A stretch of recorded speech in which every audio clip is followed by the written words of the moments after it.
Buenas tardes.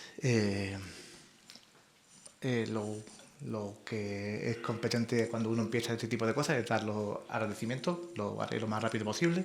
Gracias al primo Carlos por contar conmigo y gracias a ustedes por tener el interés de venir un viernes por la tarde en vez de estar tomando café en las cafeterías, pues vienen aquí a escuchar una ponencia.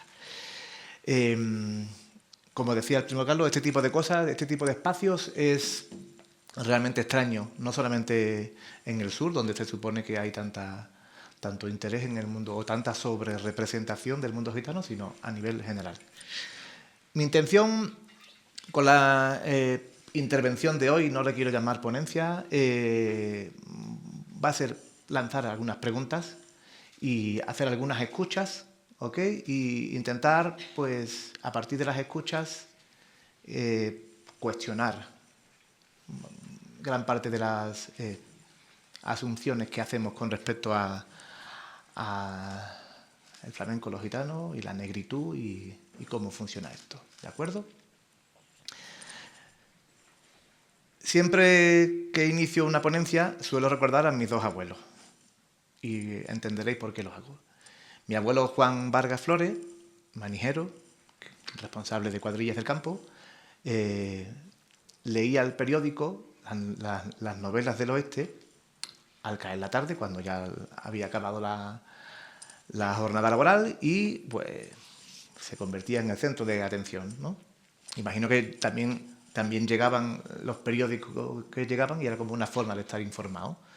Mi abuela Micaela Ramos Suárez no sabía leer, pero ella contaba su versión de las noticias, de las novelas del oeste, mezclado con romances moriscos. ¿Por qué digo esto? Porque yo voy a ir leyendo y hablando. ¿Ok? Eso es importante. No voy a estar aquí un señor que va a leer una ponencia y se va a ir. Voy a intentar también ver vuestras caras para ver si tenéis cara de me estoy aburriendo, si me estoy enterando y... ¿Ok? Otra cosa importante. La idea es estar unos 40 minutos, a lo mejor un poco menos.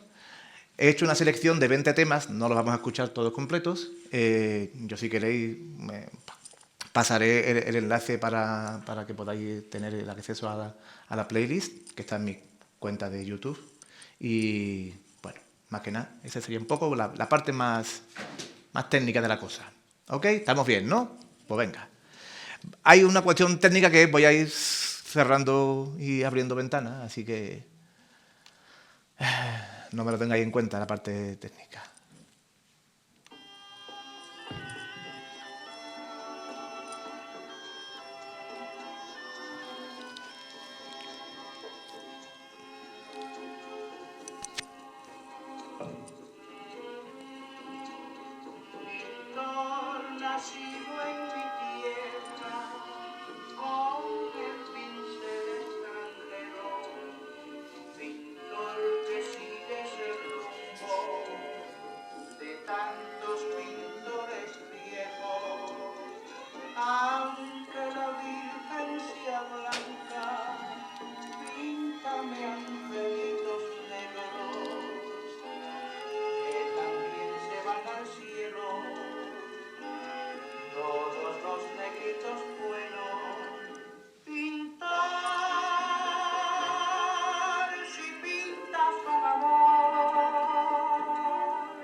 He estado mirando las caras de la gente un poco más mayor y, claro, ya cantaban la canción. Para los más jóvenes, ¿sabéis quién era este señor?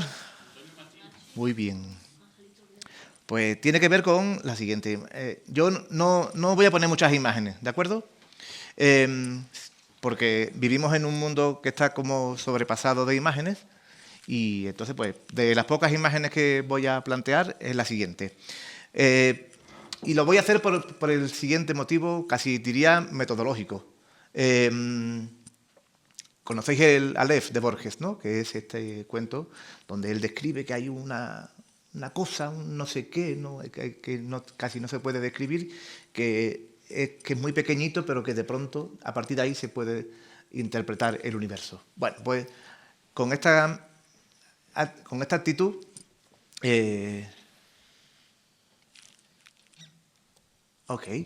las búsquedas que hacemos los historiadores en los archivos y sobre todo en la hemerografía, en los periódicos y tal y cual, pues de pronto varias líneas. Una línea familiar y otra la de la búsqueda de...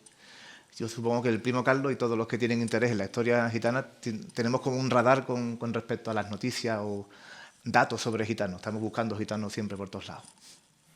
El caso es que de pronto descubro que hay, desde el año 45 hasta prácticamente el año 56, en un espacio de Sevilla que se llama el Casino de la Exposición. Es un espacio que se crea para la Exposición Iberoamericana de 1929.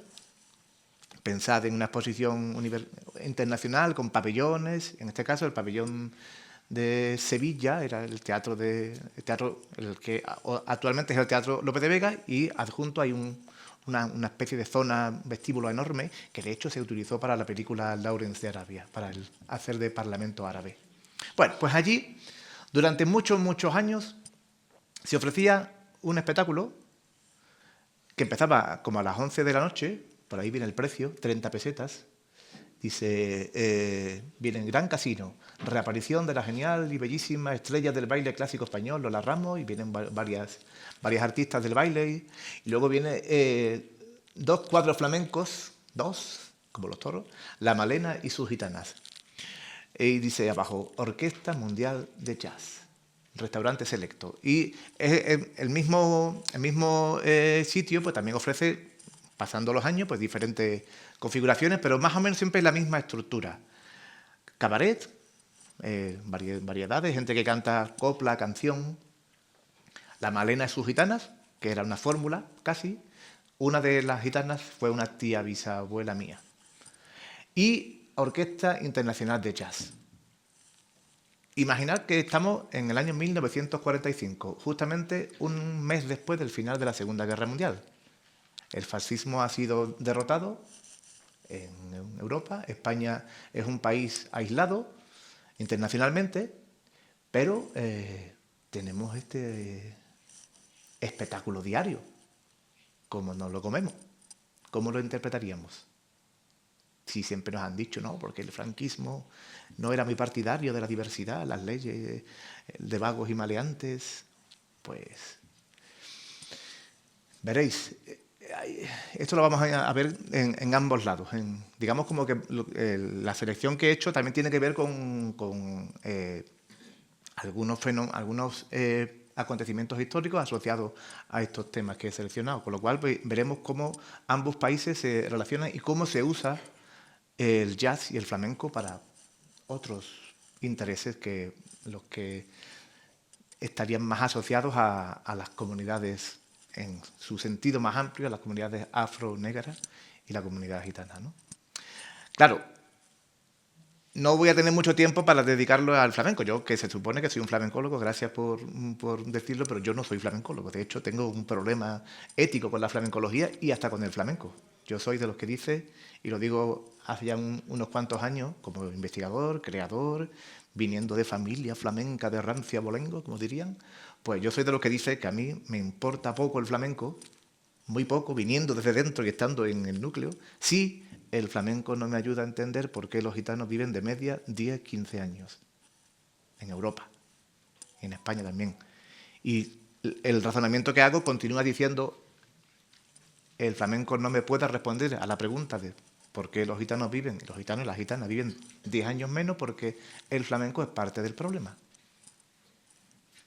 ¿Cómo que el flamenco es parte del problema, Miguel? Si el flamenco es lo mejor que tenemos, pues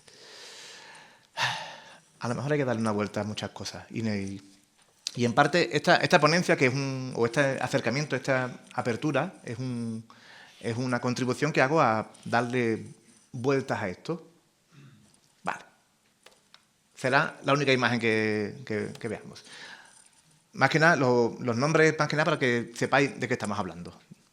Ok, pues digamos que el periodo que he decidido más o menos documentar es desde el 45 hasta el 2025, ¿ok? 26. Y en este periodo, pues, me sirve, como he dicho, es para intentar explicar cómo explicamos que en un mes después del final de la Segunda Guerra Mundial en Sevilla haya un espectáculo diario, nocturno, con esta diversidad de creaciones. Y además no solamente había música en Sevilla, sino había también cine de jazz y cine de flamenco y cine de copla y pues todo eso estaba ahí en el ambiente. Vale. El siguiente artista, y aquí empezamos ya a plantear otra lectura. Porque, claro, la historia es... Escuchemos un poco, a ver si os suena de algo.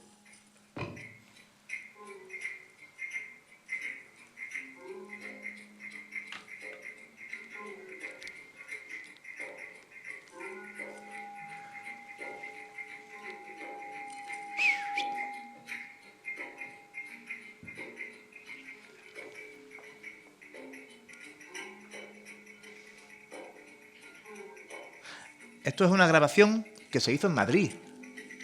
Fijaros. Lionel Hampton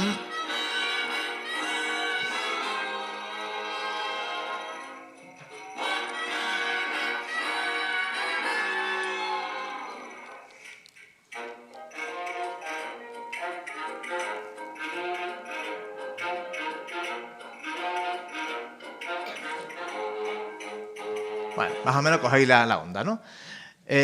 Lionel Hampton llega a Madrid invitado por la embajada americana como parte de, fijaros cómo es la cosa, ¿eh? Como parte de los pactos de Madrid, que son los que posibilitan que la autarquía española, el régimen de Franco, empezara a ser reconocido internacionalmente. De hecho, se le invita a ser parte de la Asamblea de la ONU. Y claro, viene un artista que trabaja en Estados Unidos, principalmente en Nueva York, y donde ya existía una idea de el flamenco, evidentemente. Son los años. Luego, al final, creo que, si me da tiempo, una de las últimas temas que será, creo que bastante sorprendente para vosotros. La idea de lo negro, de por qué de esta frase que pongo en el título, es una ironía que tiene que ver con parte del razonamiento que se supone que Lorca le escucha a Manuel Torre, el cantador, cuando reflexionando sobre qué tipo de música, qué tipo de sonido, qué tipo de vida es la que hay detrás de lo que entonces en tiempos de Lorca se llamaba los hondos, Manuel Torres le responde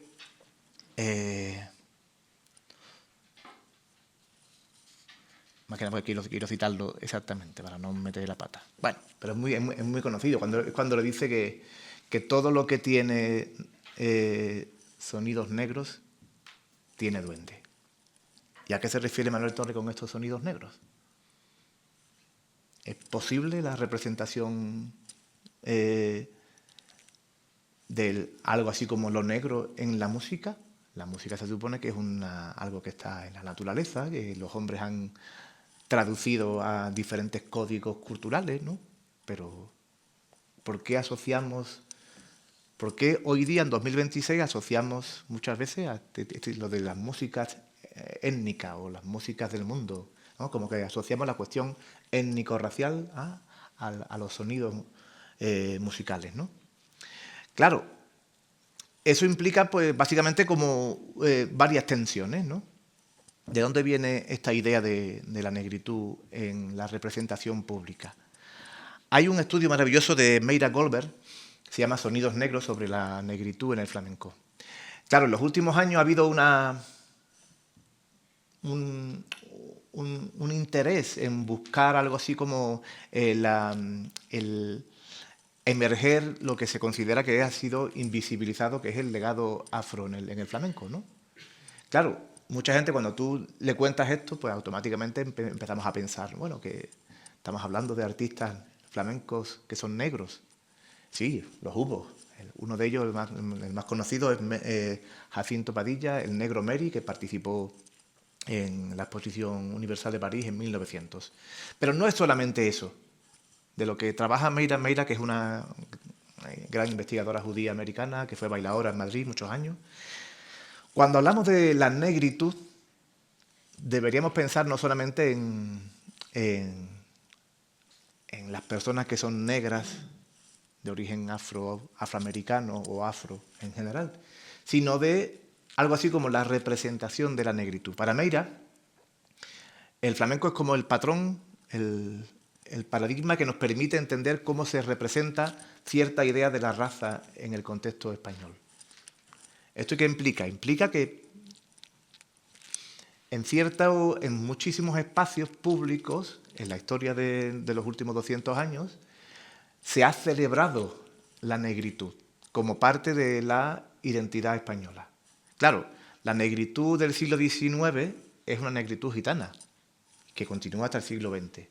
Pero esa negritud de los gitanos, que es la que termina, entre otros espacios, termina en el espacio de sobrerepresentación pública del flamenco, en sí mismo también condensa otras negritudes, la negritud de los negros de origen afro, diverso, la negritud de los indígenas americanos, la negritud de los moriscos, la negritud de los judíos.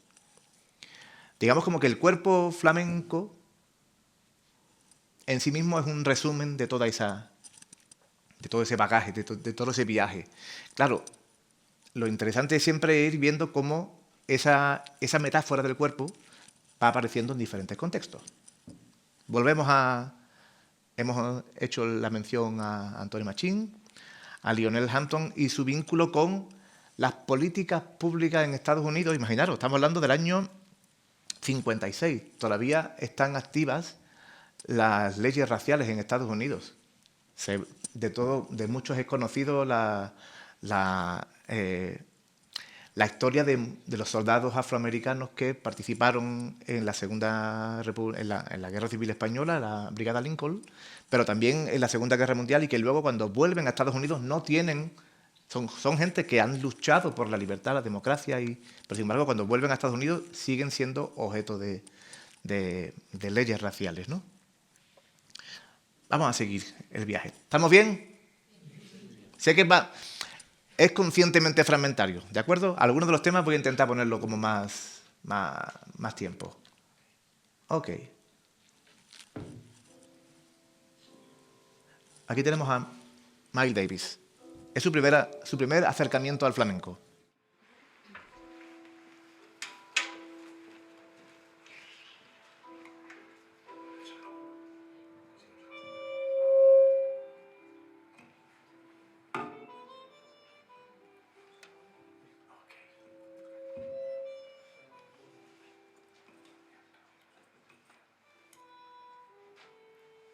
Bueno, digamos como que en estos años Miles es un artista que ya está en activo, es como en los 50 y 60, es como su etapa más de mayor actividad. En estos años estamos hablando de, como he dicho, todavía es la emergencia del movimiento civil afroamericano. ¿Ok? Y entonces hay en el contexto de los músicos de jazz, ya no estamos hablando en los años 30, con la experimentación, que tiene que ver también además con el contexto previo al crack de la bolsa de Nueva York, ¿no? Cuando el jazz se utilizaba como un distintivo social. Ahora mismo estamos en un momento un poco bastante más experimental. Los músicos de jazz se acercan a otras músicas, a otras realidades, y que además también esa música refleja las tensiones que tienen en Estados Unidos. De momento, a mí, cuando yo escucho esta música, es como que todavía lo que veo es un recuerdo de el acceso que tienen en Estados Unidos a la discografía de flamenco. Hay que pensar que el jazz es una música que en relación con el flamenco está menos documentada. Es decir, las primeras grabaciones de flamenco son de 1890, las de jazz son de los años 30 del siglo XX. Esto hoy día nos suena a música de ascensor, ¿no? De ministerio de... Entra uno en el ministerio mientras está esperando a que le reciban, ¿no? Pues veréis cómo cambia la cosa. Hay un... En este interés que hay ya por el flamenco en Estados Unidos, estamos hablando que estos son los años donde Carmen Amaya, Sabicas y Antonio Triana suelen actuar en estadios junto con Frank Sinatra. Y son los años también donde la capitana, que era el nombre con el que era conocida, Carmen Amaya, participa en películas de Hollywood y viven en una mansión en La Joya, ¿no? Son los años más fuertes de Carmen Amaya. Bueno, pues hay un personaje que para mí es clave y que de verdad que si tenéis interés en este tipo de cosas, recomiendo que busquéis, que es Alan Lomax. Alan Lomax es un antropólogo que se dedica a viajar por el mundo documentando sonidos. Es un señor que va con un magnetófono y documenta sonido. Y documenta cualquier tipo de sonido. Puede ser desde una locomotora en India hasta un ritual en la selva, o el caso de España, él documenta, estuvo por Galicia, Granada, Sevilla y Jerez y Bormujo, que es un pueblo que está a las afueras de Sevilla. Y documenta pues fiestas nocturnas o fiestas populares. O hay una parte que es preciosa, que es documenta los pregones de la gente que vendía por la calle, ¿no? Y algunos son, de verdad, os lo puedo asegurar, maravillosos. Bueno, pues eso llega a Estados Unidos, forma parte de la biblioteca, ¿cómo se llama? Biblioteca Pública de Estados Unidos. Tiene un nombre. Exactamente, gracias. Y Miles Davis, junto con Gil Evans, sobre todo que es el Gil Evans, es un músico de canadiense que es el productor, conocen. Estamos hablando que Miles todavía no ha viajado a España. ¿Ok? Y entonces vamos a escuchar qué es lo que es. Es un disco que se llama Sketches of Spain, Garabatos de España, que de verdad que os lo puedo asegurar que si sois de gente que andáis por el campo a hacer deporte, poneros ese disco y vaya a flipar. Bueno, uno de los temas. Ahí, que no le he dado yo.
Un poquito más.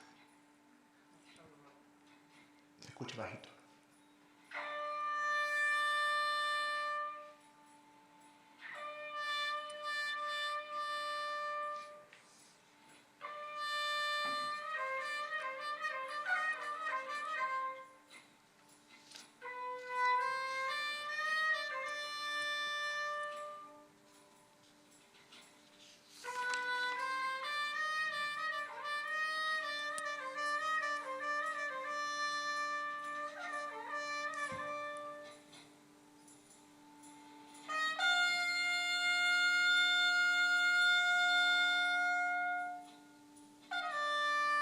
Ok, aquí ya Miles se atreve a algo más. Ya es la voz. Ya no solamente es alguien que toma un legado que en teoría no le pertenece y lo versiona, sino aquí ya hay una inmersión, como que hay un acercamiento. Pero es que además, Enrique Morente decía que, con ironía, que esta era de las pocas saetas que le gustaba. Pero es que además esta saeta, este tema, que es como muy experimental, y siempre imaginar que estamos hablando de una Big Bang, de una orquesta de muchísima gente, y que pues hay toda una idea de crear una atmósfera, ¿no? Y luego pues está esta voz de la trompeta de Miles que intenta pues seguir las cadencias de la voz flamenca. Vale. Ya digamos como que estamos un poco más cerca hay un acercamiento mucho más profundo hacia las estructuras, las formas de lo flamenco. John Coltrane.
Ok. ¿Os suena que sí, no? Como que, vale. Pues, ¿qué tal si os dijera que parte de estas melodías que John Coltrane versiona tienen que ver con el legado de los luchadores antifranquistas en Nueva York? De hecho, pues había un movimiento, como que de hecho pues, ha seguido hasta hace no mucho, de gente, parte de las brigadas internacionales que lucharon en la Guerra Civil Española, que mantenían un legado. Y claro, muchas de las melodías tienen que ver con melodías que se cantaban en el frente de guerra.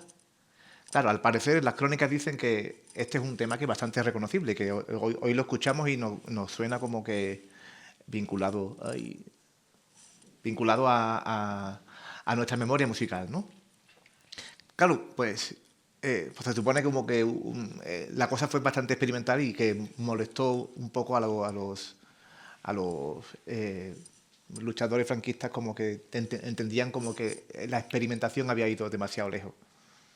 El cable está un poquito Sí. jodidillo, ¿no? Bueno, vamos al siguiente.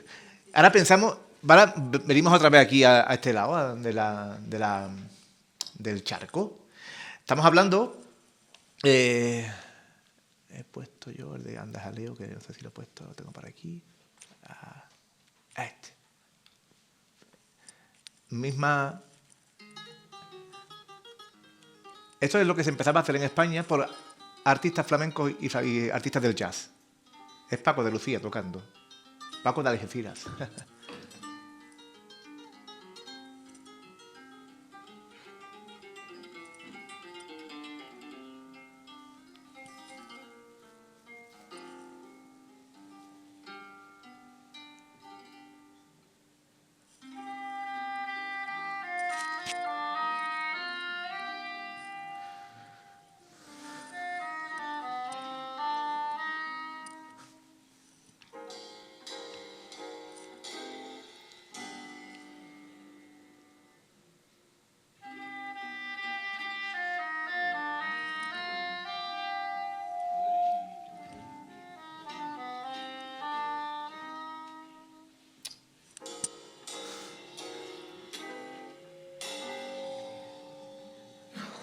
Ahí está.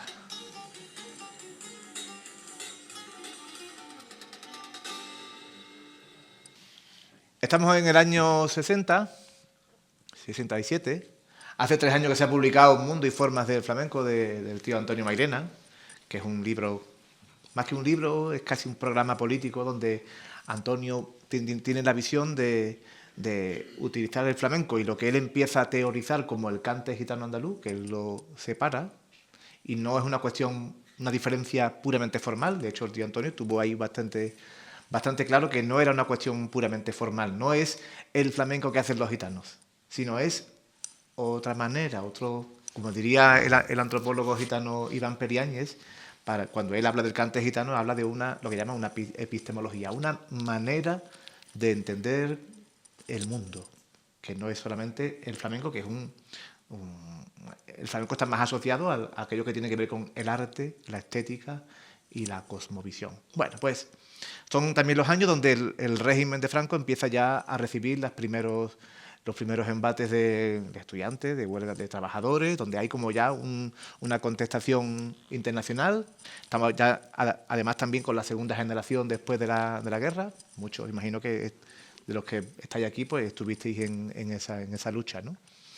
Y digamos como aquí hay todavía como, perdonadme si suena mal, pero hay como que todavía hay como el diálogo entre el flamenco y el jazz, esto es como muy acartonado todavía, ¿no? Hay como, de hecho, Paco al parecer decía como que no había comunicación entre los artistas del jazz y los del flamenco, que era simplemente como que se ponían de acuerdo en lo básico, pero que...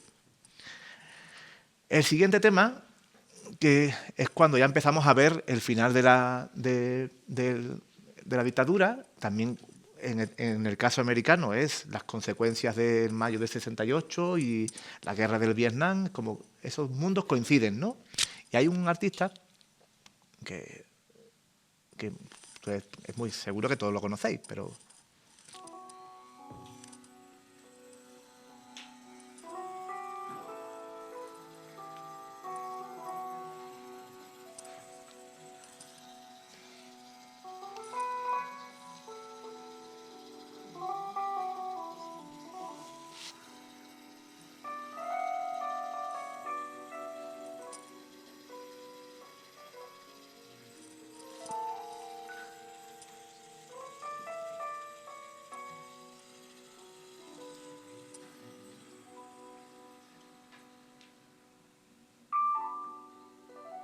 ¿Os suena la melodía, que sí? ¿Cuál es? El concierto de Aranjuez, ¿no? Pues veremos cómo cambia ahora.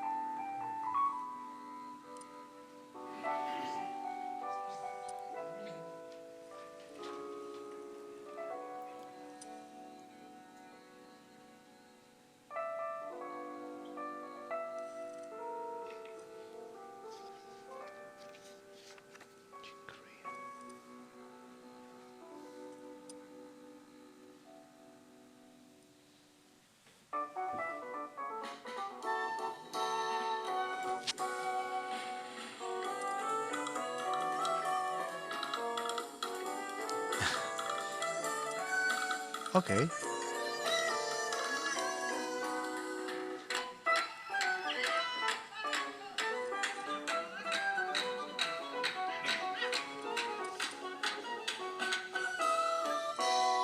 Ok. Ok. Todavía... ¿eh? Perdón. Ahora. Todavía no tenemos... O sea, ya hay un interés mucho más profundo y se nota en las creaciones mucho más... Hay como una libertad un poco más... La de Miles es muy experimental y tiene una base más en la investigación casi arqueológica, antropológica. En el caso de Chick Corea ya hay creación, ya hay otra cosa. Bueno, en el contexto español, claro, yo he hecho esta selección que seguramente si tuviéramos cada uno que hacer una selección musical, cada uno le sale lo que le sale, que son sus intereses, sus pasiones y también sus conocimientos. Pero pensaba, bueno, ¿cómo podemos ilustrar también cómo empieza, ya no es solamente el jazz como disciplina musical de origen afroamericano, sino ya es a dónde nos lleva? Claro, en el caso de Sevilla y en los años 60 y 70, pues al tener esta cercanía de las bases americanas de Rota y Morón, y además también tener hay un artista gitano del momento que era Diego del Gastor, que fue un guitarrista que casi no salió de su pueblo, que tenía un estilo muy personal de tocar. Diego creó, junto con un escritor americano, Don Poren, una especie de escuela de formación a través de la fiesta. ¿Quiénes eran los profesores de esta escuela? Fernández Bernarda, Juan Talega, bueno, gente que hoy día como que los consideramos casi como tótems, ¿no? O iconos. Bueno, pues en ese contexto también es el contexto donde Sevilla se convierte en una ciudad del underground musical y empieza toda la historia de lo que más tarde se llamaría el rock andaluz. Bueno, pues por ahí también se cuela evidentemente el jazz, ¿no? Y decidí escoger este tema.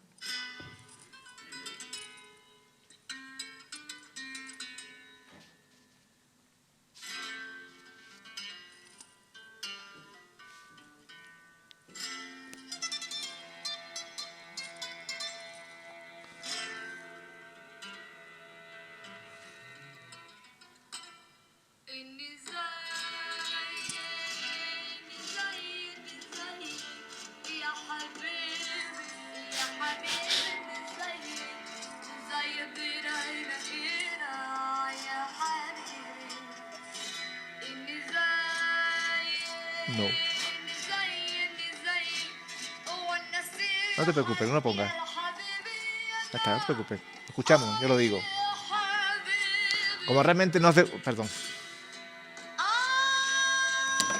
Y...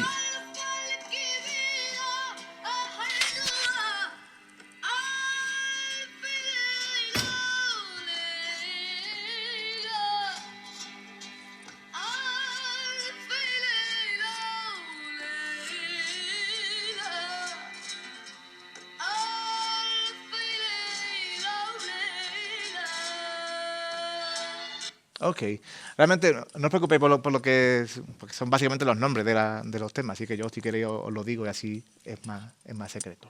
Y el primo Carlos también se queda más tranquilo. Perdón, eso, que diré los nombres de qué vamos a escuchar.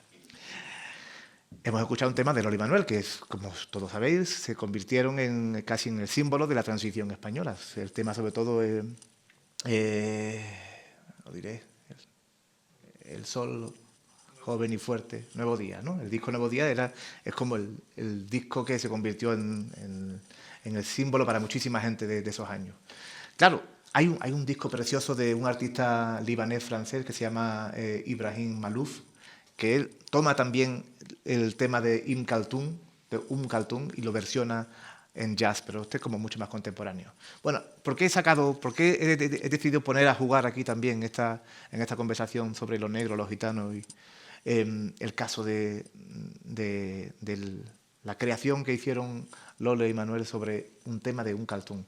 Claro, nuestra narrativa actual diría, no, porque es que la familia Montoya estuvo en Argel y la madre sabía árabe. Y de pronto también hemos construido una narración ahí como que, pues, no digo que no sea verdad, pero no es toda la verdad.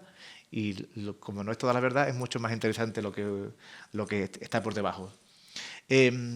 Claro, su padre, Juan Montoya, era bailao y en una de las giras que hizo por Londres se trajo discos a casa. Uno de los discos que trajo era de Kaltun, ¿no? Y en casa, en el Tardón, en Triana, pues Lole escucha aquello y deciden hacer una versión. A mí, ¿por qué lo conecto con el jazz? Porque el jazz se convierte también en una herramienta que permite liberar la capacidad expresiva de los creadores. Y es por eso que lo he traído. Son también los años donde, como te he dicho, donde es muy importante que la gente también asuma, entienda.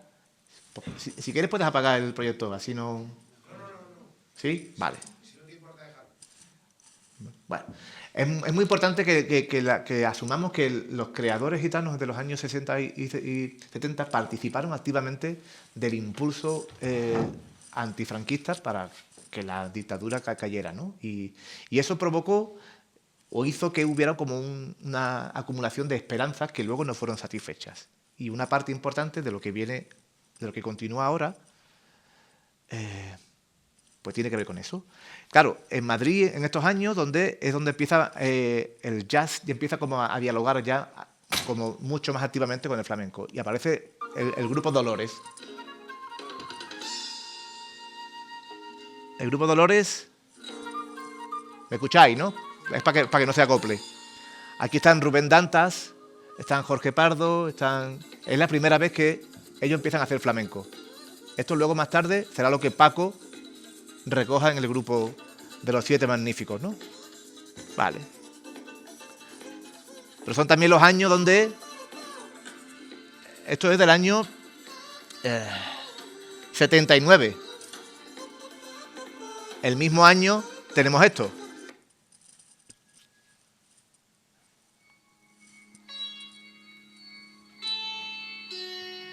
Ya está, ¿no? Mi gente ya ha puesto la antena, ha dicho, sí.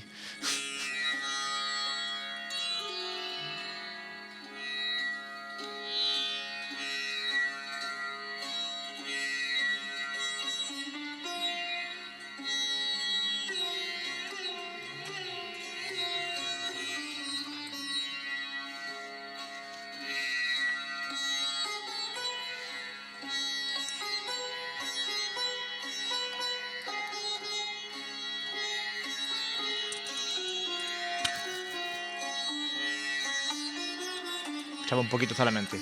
¿Lo conocéis?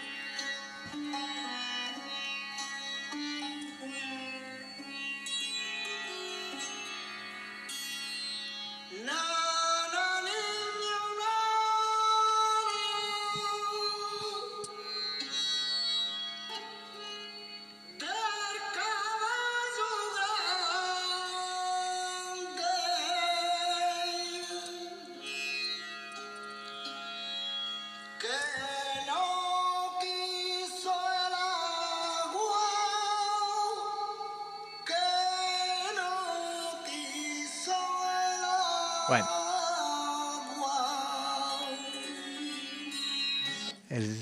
El sitar de Gualberto, uno de estos músicos que fue parte del rock andaluz en los años 60 y que junto con Manuel Molina fueron parte del grupo Smash. Ok. Por aquí navega esta libertad que he planteado que tiene que ver con el jazz. Pero a mí también me apetece pensar, porque de eso va la historia, de poner a dialogar las situaciones. Claro, esto que hoy día lo consideramos como que, pues, aunque asumamos aunque se imponga la narrativa de que fue un fracaso comercial, de que los gitanos se supone que compraban el disco y lo devolvían, cosa que es mentira. Eso, digamos que son ese tipo de narrativas de la flamencología que yo creo que debemos como empezar a mirar desde otro lado. A mí me interesa pensar más bien que son los años más duros, o son los años donde empezamos a documentar los pogromos antigitanos en Martos, en Andújar. Son esos años, son los mismos años donde muchísimas familias gitanas de Granada, de Sevilla, de Málaga han sido expulsados de los barrios históricos gitanos y los han mandado a vivir a polígonos de viviendas donde pues tienen que compartir gente que no compartían espacio. Y claro, evidentemente, uno de los proyectos que tiene que ver además con este traslado forzado, insisto, o sea, si hiciéramos el ejercicio de comparar también lo que están haciendo los artistas afro-caribeños, americanos en Estados Unidos, veríamos las mismas, no diría las mismas formas musicales, pero sí muchas circunstancias vitales que son muy parecidas. Esto sí lo conocéis, seguramente.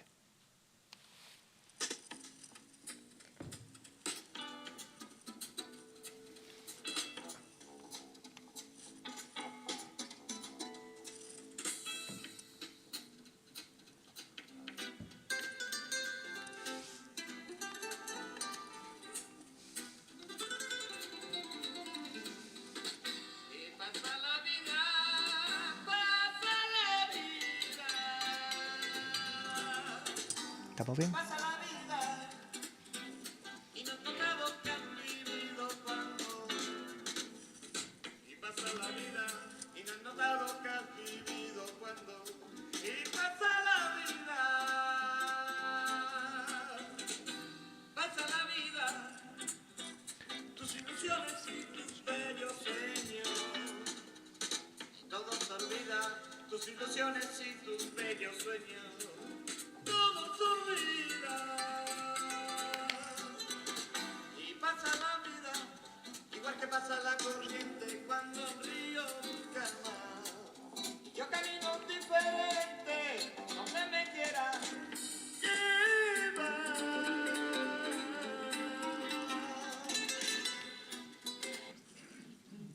es una música que nos lleva a todos. Aquí sí que no.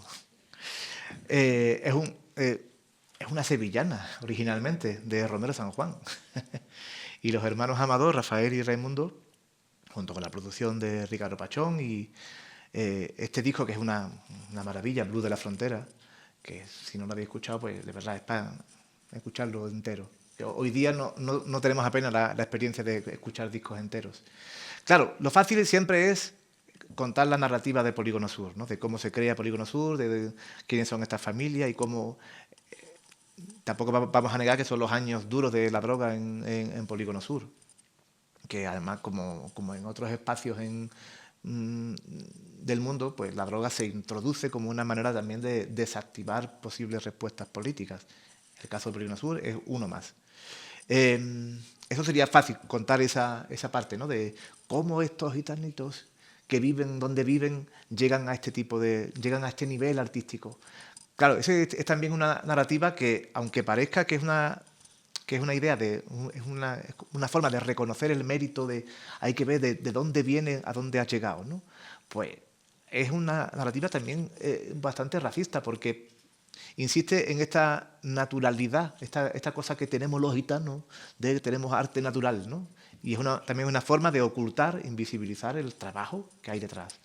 Aquí hay muchas horas, aquí hay mucha escucha, aquí hay mucha creación, mucho estudio, ¿no?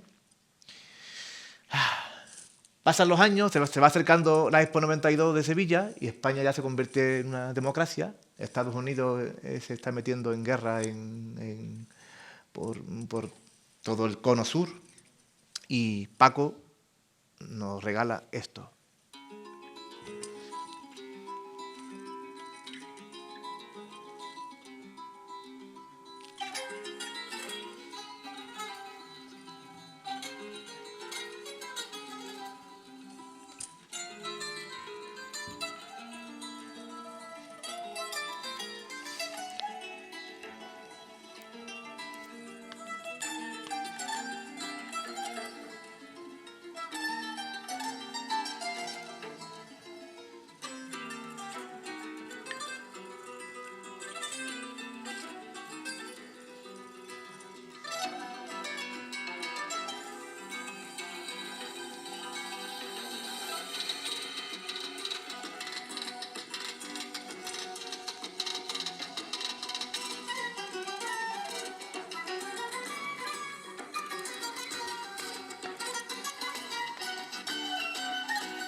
Los temas que tienen la influencia del jazz y del flamenco, claro, tienen otra medida de las canciones que escuchamos en la radiofórmula, ¿no? No son un temita de 3 minutos con estribillo. Tienen el tiempo que tienen otra manera de organizar el tiempo musical, ¿no? Son los años del final de la Guerra Fría, de pronto también los gitanos empezamos a conocer a otros gitanos de Europa, son también los años de la Unión Europea y digamos, también los años fuertes de la movida de Madrid, del nuevo flamenco, ¿no? De Ketama, la barbería. Pero sin embargo también son años... ¿No me muevo? No, tú continúa. Ok, yo continúo. ¿Estamos bien, no? Sí. Ya van quedando poquito temas para este viaje. El tema que os voy a poner ahora, ¿por qué lo he puesto? Se graba el mismo año que Ciriab. Ciriab es una creación que, yo qué sé, todos convendremos que es una maravilla, ¿no? Y ahí hay un resumen de muchas cosas, de los viajes de Paco por Estados Unidos. Hay también el aprendizaje de Paco con Chick Corea, con Miles Davis. O sea, está todo ese mundo detrás. Está todo el conocimiento de Paco también con su tradición flamenca, ¿no? Pero hay un artista de mi pueblo, familia mía, que es Pedro Bacán, y se mete en un proyecto, Pedro, que viene también de una raíz flamenca tradicional, entre muchas comillas, pero empieza a navegar a otros mundos también, incluso diría hasta sinfónicos. Bueno, pues convence a una productora, a una discográfica francesa para hacer una grabación muy especial. Y él, que es un guitarrista de un nivel alto, pues convence a todos los más viejos del pueblo, a todos los gitanos más viejos del pueblo, que nunca habían grabado, se encierra una semana y pico y ahí pues le saca este partido. Y uno de los que convence es su padre, Bastián Bacán. Bastián Bacán se negaba a ser profesional del flamenco. Decía que el que quiera escucharme, que venga a mi lado, a mis tiempos. Y además tenía esta visión que tienen también muchos gitanos del sur, que es cuando tú te dedicas al flamenco es como que qué pena que te has echado al cante. ¿No? Has tenido que vender tu legado, ¿no? Bueno, Pedro muere poco después en un accidente de tráfico. Hay también otras circunstancias trágicas en la familia y visto desde ahora, esto que os voy a poner ahora, que es muy cortito, es una siguirilla, es muy solemne, muy ritual, visto desde la perspectiva de ahora, se ha convertido en algo diferente. Ya no es solamente una grabación para una discográfica francesa para que se escuche y se lleve como un paquete, ya es otra cosa, que es lo que os voy a comentar después.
Ok.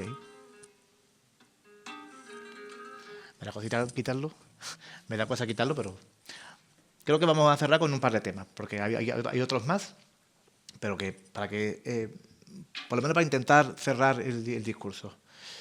Me voy a saltar a Morente, el Omega de Morente, porque para mí es como os lo cuento aunque no os lo ponga, es como el contexto mundial es el más cercano quizá al actual, es el comienzo del gobierno en España de José María Aznar. Poco después vendría la guerra de Irak.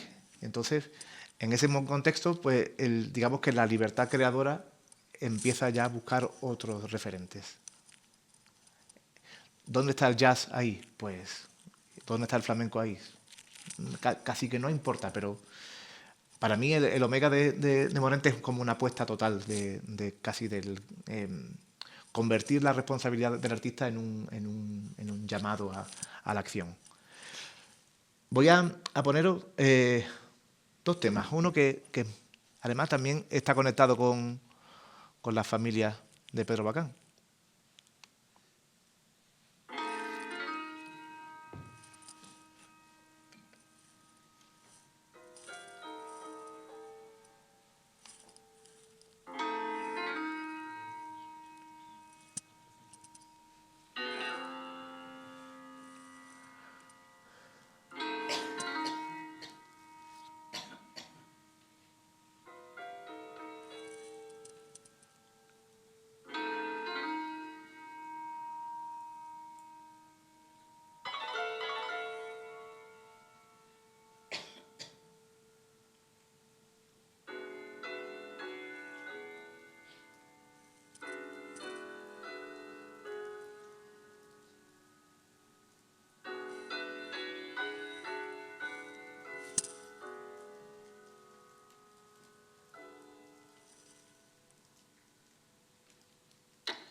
un poquito más.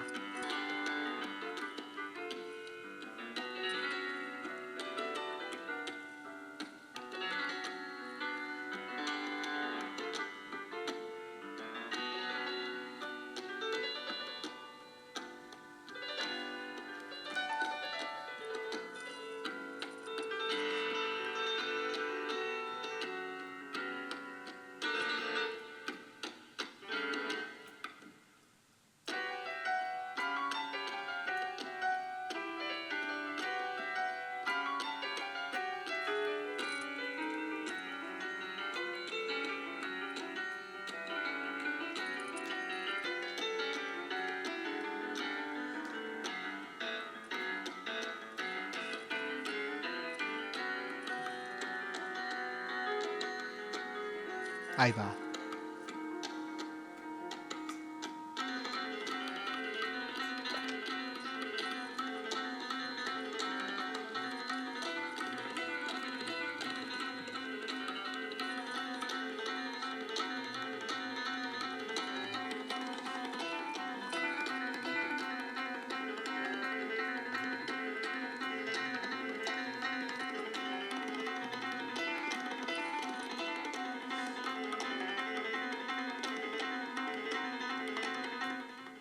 Que no lo quiero quitar. Ok. Aquí ya está gran parte del viaje que hemos hecho. Están muchas de estas locuras. Es flamenco, es jazz. En 2010 es el año donde el flamenco se convierte en patrimonio intangible de la humanidad. Y empieza un problema grave. Poco antes, la Junta de Andalucía había patrimonializado el cante de la Niña de los Peines. Y se había convertido en legataria, responsable y dueña de la voz, de los registros fonográficos de la Niña de los Peines. En 2010, como he dicho, además era una pelea nacional entre el PP y el PSOE, que de pronto se utiliza el flamenco como una vez más. Es lo mismo que pasó con el jazz. El jazz también se utiliza para mostrar una cara de diversidad, modernidad frente al mundo, pero a la interna, en Estados Unidos, las comunidades afroamericanas, negras, siguen teniendo condiciones de vida muy, muy, muy difíciles. Entonces, digamos que si tuviera que hablar cuál es el trasfondo político que hay detrás de esta grabación, que, no sé, estaréis conmigo como que es como muy sorprendente, te va llevando los silencios, como el compás de la soleá es lo único como que está ahí, que marca, pero luego hay un juego que tiene más que ver con otra manera diferente de pensar los sonidos, que son más sonidos que hablan de memoria, que hablan de recuerdo, que hablan de cosas de la familia, ¿no? Bueno. Y os voy a poner los dos últimos. ¿Estáis bien? Sí, ¿no? Vale. ¿Dónde lo he puesto? Espérate. Ahí. Ahí está. Escuchamos un poquito, solamente.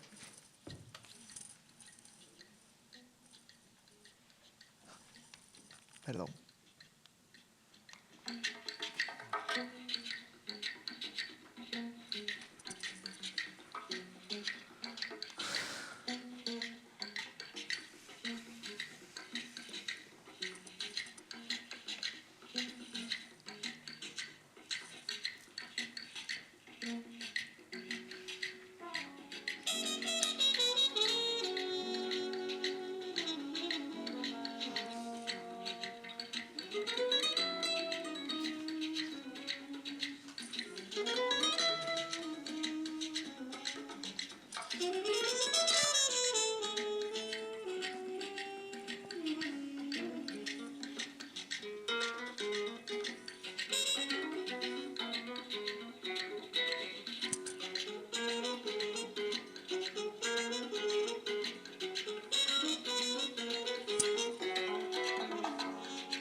Lo dejo por aquí encima.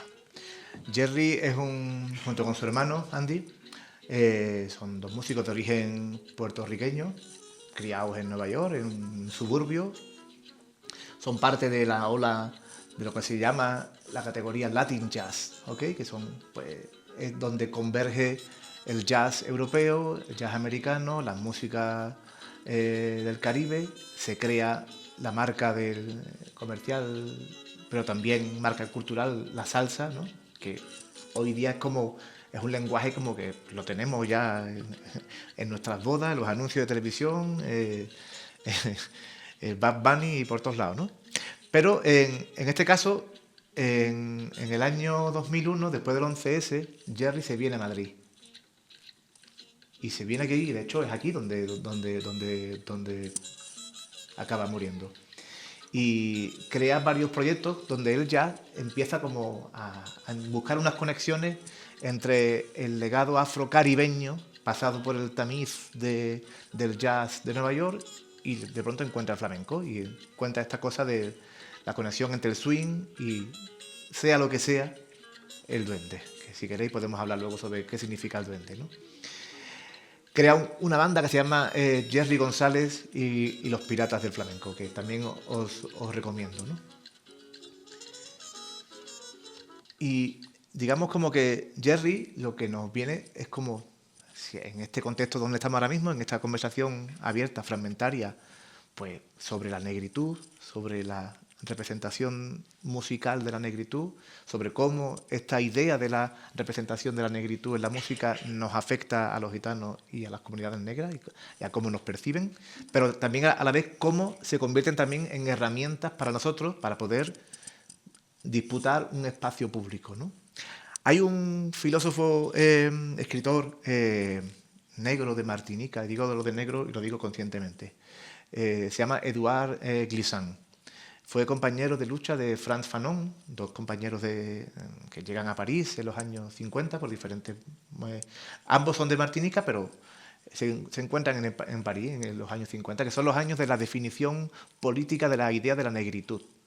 Y ellos, digamos, como que en cierta medida se separan de cualquier idea esencialista de la negritud. La negritud es Muchas veces este tipo de discursos nos suena a los gitanos cuando desde determinados espacios de poder se habla de qué es ser gitano, ¿no? Estas cosas a nivel interno, de casa para afuera, no se habla. Pero hay algo que plantea Edouard Glissant que para mí es importante. Tiene un libro que se llama Poética de la relación. Él insiste mucho en la idea de teorizar sobre las relaciones entre comunidades, que es la clave, ¿no? La diversidad es natural, está en la vida, ¿no? Lo que importa sobre todo es que él lo dice de esta manera muy bonita. Él plantea el derecho a la opacidad, derecho a ser opaco, a ser oscuro, a no contarlo todo. Y entonces dice, pero ¿cómo es esto? Y él lo plantea incluso hasta como un derecho humano. Dice que para que dos personas diferentes que se acaban de conocer trabajen, se amen, tengan una relación comercial o intelectual, no necesitan que utilicen a priori categorías coloniales. Es decir, hombre, negro, gitano, obrero. Eso vendrá como fruto de la negociación, como fruto de la definición de los conceptos que a ti te valen y que a lo mejor, hablando conmigo, pues ese tipo de conceptos puede ser que me valgan. Por ejemplo, la lache, que es una categoría, una forma un mecanismo con el que los gitanos intentamos mantener cierta actitud de estabilidad fuera de nuestras comunidades. Cuando estamos fuera en el público, pues intentamos tener un comportamiento para que nos reconozcan, ¿no? Sin ningún tipo de tensión, ¿no? Pues, en cierta manera, pues imaginaros cómo la lache hoy día la utilizan otras comunidades que no son gitanas. Es un ejemplo de que se me ha venido, puede haber muchos más, ¿no? Cierro con una sorpresa, que era lo que decía en este viaje largo, contradictorio, que empezó con Antonio Machín, con ese recorte de prensa que de pronto nos faltan herramientas para poder interpretar que no es que haga falta una investigación historiográfica profunda. Hace falta, por supuesto que sí, pero también hace falta que los que investigan tengan una lente diferente, busquen otras cosas que no sean solamente el nombre, apellido, la fecha y el dato de cuánto costó, ¿no? Porque seguramente en aquellos espacios, en aquellas noches de trabajo donde había artistas de cabaret, artistas gitanos, artistas negros, artistas de jazz, flamenco, en el año 45 en Sevilla, hay cosas que no han llegado a los papeles, hay cosas que no han llegado a los periódicos, hay cosas que no han llegado ni siquiera a la discografía, han llegado a otro tipo de relaciones que están por otro lado. Entonces hay que combinar ambas, ¿no? Hay un artista que antes lo he mencionado, que es el tío Sabicas, que no volvió a España prácticamente hasta que volvió la democracia. Y yo creo que además es un artista que deberíamos reclamar mucho más, como un señor como muy especial, ¿no?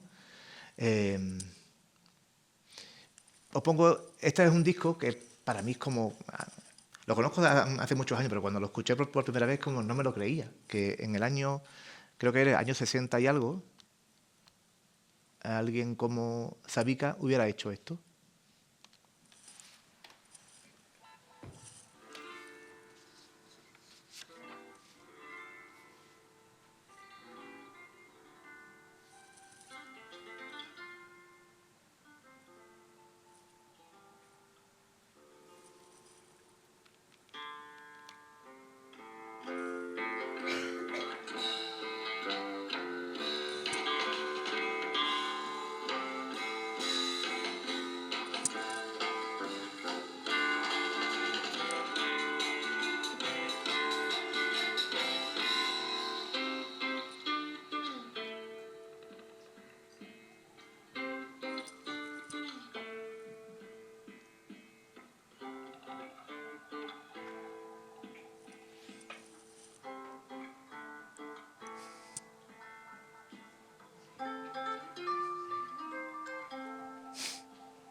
Ok.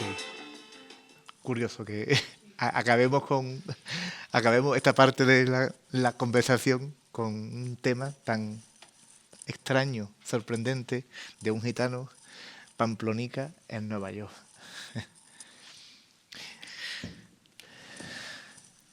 Lo dejamos aquí, abrimos el turno de comentarios, preguntas y esas cosas. Gracias.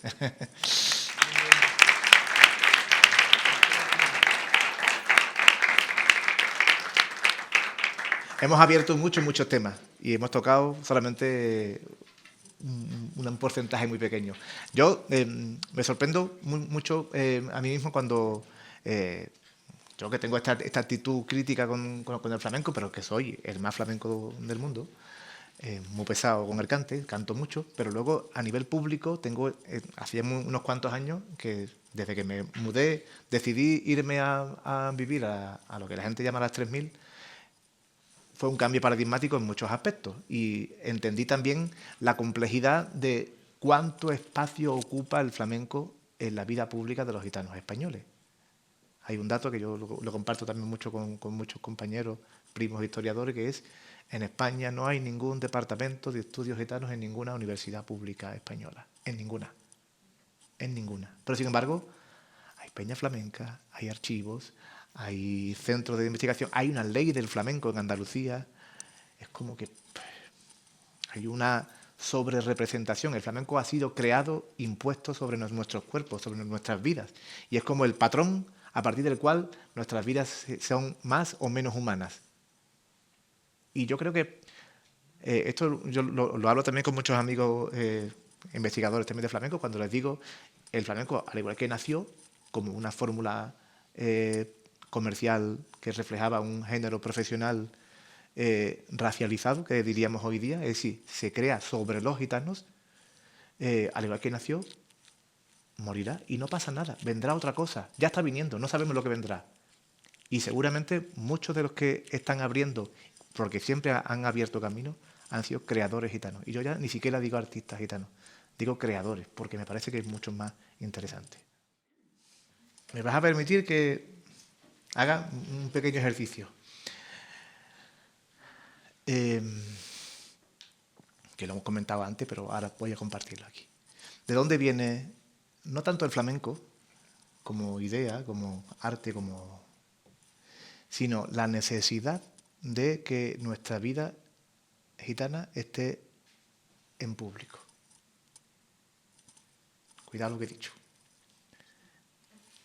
La propia idea de el secreto de la vida gitana se ha convertido en un atractivo del negocio, de la academia, en los últimos 200 años. Y eso tiene una explicación muy sencilla. Todo, y si no, pues lo explico muy brevemente. Imagino que conoceréis la Prisión General de Gitanos, que fue el proceso el proyecto de exterminio con el que la Ilustración española intentó, por una parte, eliminar un problema histórico, y por otra parte, que es la clave, aquí está la clave, que es de la que no hablamos continuamente, que es del dinero, que es a qué responde, cuál era la necesidad de la monarquía española en la segunda mitad del 18 de meterse en un jaleo como acabar con 10.000 personas. Los gitanos no éramos un problema, ya llevábamos siglos conviviendo con nuestros pueblos, haciendo nuestros oficios, siendo católicos, siendo católicos, sí. El problema era que había una estructura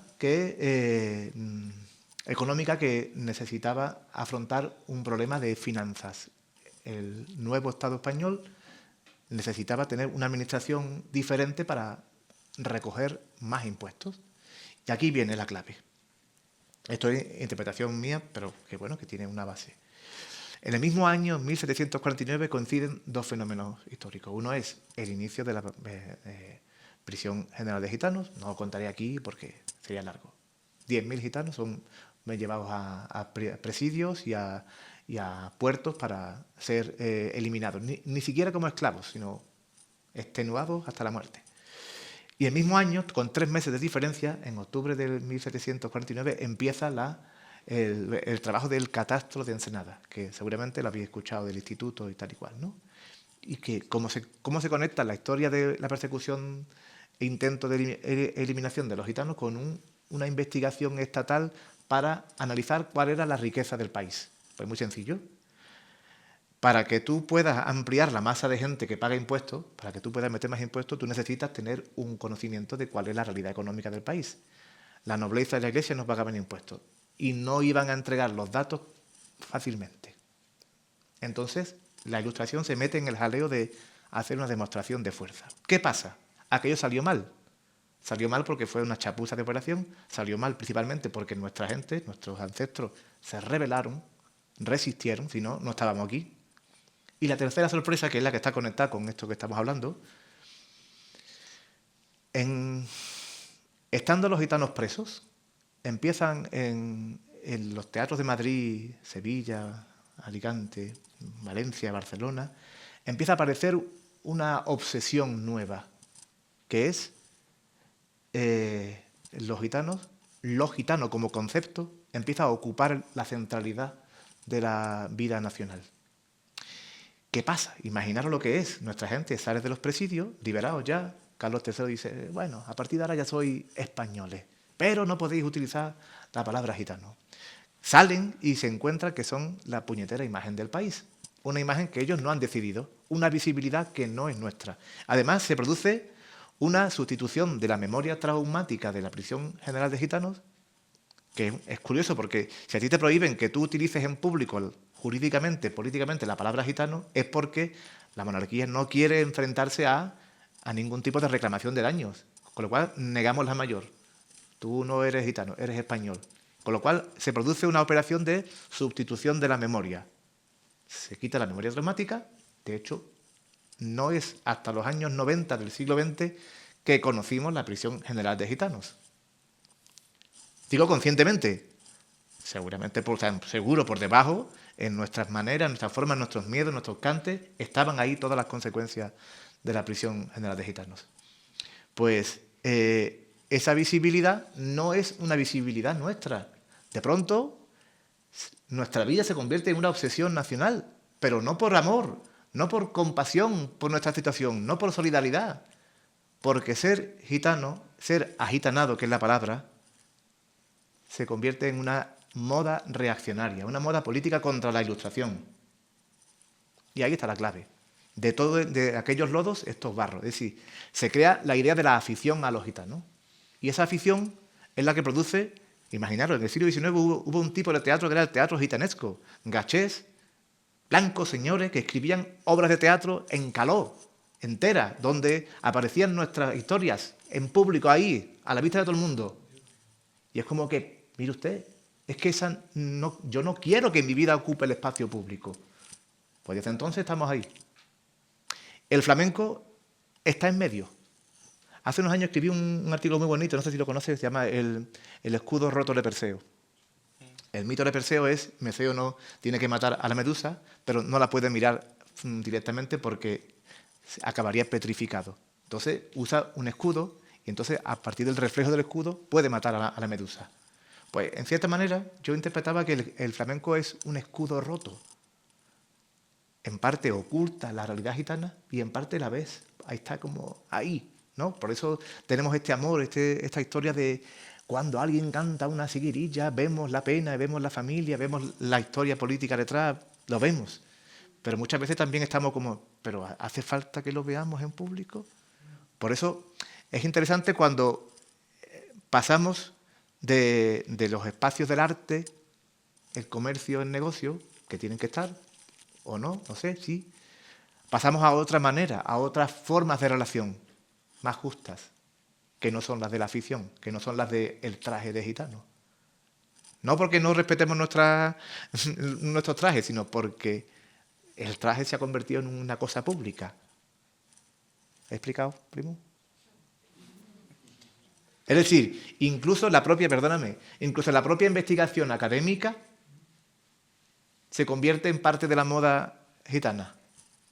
En el siglo XIX se convierte en una moda que los hombres publiquen diccionarios de caló, publiquen colecciones de cantes, y eso se convierte en un distintivo social. Yo sé sobre gitanos, yo soy el gachó que sabe sobre gitanos, soy más que los mismos gitanos.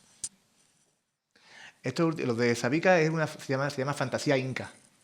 Y es parte de las giras que hacían con Camila Maya. De hecho, hay una parte de la familia Maya que está en Perú y en México. Entonces, los gitanos viajan, escuchan, compran discos y luego lo meten, lo absorben y lo devuelven de otra manera. Entonces, esto son músicas incas. Claro, el flamenco es un campo en disputa política. Y todas las comunidades que se sienten que tienen paternidad en el flamenco, pues quieren participar de la tarta. O sea, porque hay mucho dinero, porque hay mucho espacio público, por eso hay pelea, ¿no? Las comunidades negras actuales pues quieren su parte de la tarta, y nosotros también somos parte del flamenco. Los gitanos, por supuesto, y los andalucistas también, ¿no? Porque el flamenco es andalusí, el flamenco es... Y luego también está incluso hasta hay una parte judía del flamenco, ¿no? Y yo cada vez más tiro por la calle en medio. Es como que a mí me da igual. No es un debate que no me interesa. Hay que pasar a otro debate. Hay que pensar que el flamenco ha sido construido sobre la gente. Como concepto, a partir de lo que yo sé, aparece en los años 50, un concepto político que tiene que ver con los procesos de descolonización de los países africanos, ¿no? Y entonces pues empiezan a aparecer debates sobre cuando se crean estos países, que muchos son países artificiales, ¿no? Pues se crea esta idea de necesitamos tener una cultura parecida a como otros países, otras democracias liberales tienen. Claro, eso es una forma de verlo, pero es limitada, porque la cosa va mucho más allá. Hay un autor que se llama Cedric Robinson, que tiene un libro que se llama Marxismo Negro, sobre la tradición radical. Y qué plantea, y esto es muy interesante, sobre todo a mí me ayudó también a cuestionar mi propia prejuicio con respecto a la religión, ¿no? Cedric lo que hace es un trabajo sobre cómo se crea la idea del negro, ¿ok? Y entonces él, evidentemente, se va a la Europa medieval y para él los primeros negros son los irlandeses, para quienes el Imperio Británico son utilizados como fuerza de trabajo en la construcción de las colonias americanas. Pero yo como gitano te diría, la esclavitud gitana es anterior a la esclavitud africana y de hecho se termina después que se termina la esclavitud africana, pero eso es otro tema. Pero hay algo que, una de las enseñanzas que yo saco de Cedric Robinson es la siguiente. Nuestra idea de las revoluciones, de las revueltas, está muy unida a la modelo de la Revolución Francesa, ¿no? Como que es el modelo de la revolución política que rompe las cadenas y a partir de ahí todos. Claro, lo que él construye en esta genealogía, que incluso combina, o sea, piensa en autores actuales, en autores del siglo XX, desde Malcolm X hasta Marcus Garvey, y autores, luchadores afroamericanos, además teóricos, con publicaciones, que no son, o sea, no son comunistas o marxistas porque lo han adaptado el discurso marxista al contexto afro. No. Ellos vienen de otras tradiciones. Aquí viene la clave. A mí lo que me ayudó a entender que la mayor parte, casi la totalidad de las revueltas de la historia de la humanidad, desde los albores hasta la actualidad, han sido iniciadas, promovidas por movimientos religiosos. Han sido los movimientos religiosos los que han provocado, con su sed de justicia, los que han provocado que en muchas situaciones de injusticia se provocara un conflicto, una rebeldía. Es a partir de la Revolución de Francia cuando empezamos a entender que Dios no tiene que ver con este negocio. Y sin embargo, las comunidades que no son las comunidades hegemónicas, europeas, blancas, no me gusta utilizar mucho esas categorías, pero bueno, para que me entendáis, asumen que son los blancos los que tienen que liberar a los demás. En este caso, los gitanos tienen que liberarse porque tienen que parecerse a nosotros, que somos el modelo, somos el estándar, somos los que hemos conseguido la libertad y la democracia. Y mire usted, no funciona así, no funciona así.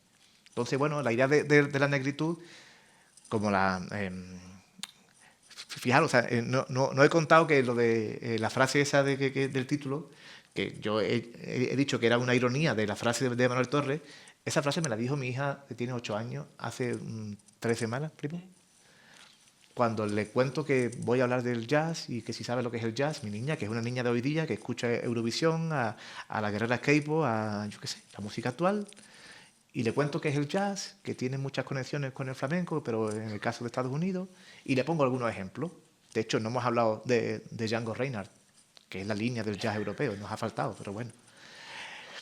Y entonces ella, cuando le pongo Nina Simone, la escucha y lo afirma, no lo pregunta. Dice, la gente negra siempre canta bien. Claro, hay que tener en cuenta que los gitanos españoles tenemos una palabra para reconocernos entre nosotros. Y no es la palabra gitano. Gitano no es una palabra gitana. Otra cosa es que la hayamos como resignificado. nosotros utilizamos otra que es caló. Somos calé, calí. Y caló significa negro. Mira, pues te juro, hace media hora antes de venir para acá, me llamó José Luis Ortiz Nuevo, que es un señor, un flamencólogo, un investigador que tiene muchas publicaciones, es el creador de la Bienal de Flamenco, un tipo que fue de los que puso de moda la idea esta de investigar en la prensa, ¿no? Bueno, un tipo además muy especial. Y me contó que había encontrado una entrevista a Pastora, la niña de los peines, ya un poquito antes de que empezara a perder la cabeza la pobrecita, y le pregunta al periodista por el duende, ¿no? Que es... Hay que tener en cuenta que cuando hablamos de duende hoy día, normalmente nos referimos al duende lorquiano, a como Lorca lo teorizó. Pero la tía Pastora dijo en esta entrevista, y me la ha contado hace una hora y pico, ella dice, el duende es algo que tiene que ver con los dedos. Tiene que ver con la manera en la que tú, los dedos y el cuerpo se coloca para que tú puedas cantar. Vale. Claro, esto a mí, como yo te lo he explicado, como yo te lo he... a partir de lo que él me ha dicho, le he dicho, bueno, pues esto tiene que ver con un conocimiento de una manera especial de cantar. Es decir, los armónicos, que diría Manuel Torres, cuando escuchamos un cantado gitano y aunque no le veamos la cara, podemos reconocerle, como que, uy, esa manera de cantar, esa capacidad de construir con el cuerpo una reverberancia, que esto, mi primo que es tenor, también sabe mucho más de esto que yo. Incluso en las primeras descripciones que hay de los cantadores, ¿sabe cómo se le llamaban los cantadores de la afición? ¿Cómo la afición llamaba a los primeros cantadores? Guilabaores. Es muy forzado porque es un Giliaf en romano significa cantar y poema también significa. Entonces eran los cantadores. Se describe como que, claro, la ópera en España y el flamenco llegan casi a la vez. Y esto es importante saberlo, porque se construyen casi de forma contraria, aunque toman también muchos recursos. De hecho, pues Silverio Franconetti, uno de los primeros cantadores, era reconocido por tener una voz de tenor, ¿no? Bueno, pues en las técnicas que usan muchos cantadores, muchos de ellos gitanos, hoy día reconoceríamos pues estas veces que vemos un cantador que no tiene una voz muy fuerte, pensad en Rancapino, que tiene una voz muy chiquitita, ¿no? Y que lo que llaman la voz afillada. Pues esas son técnicas.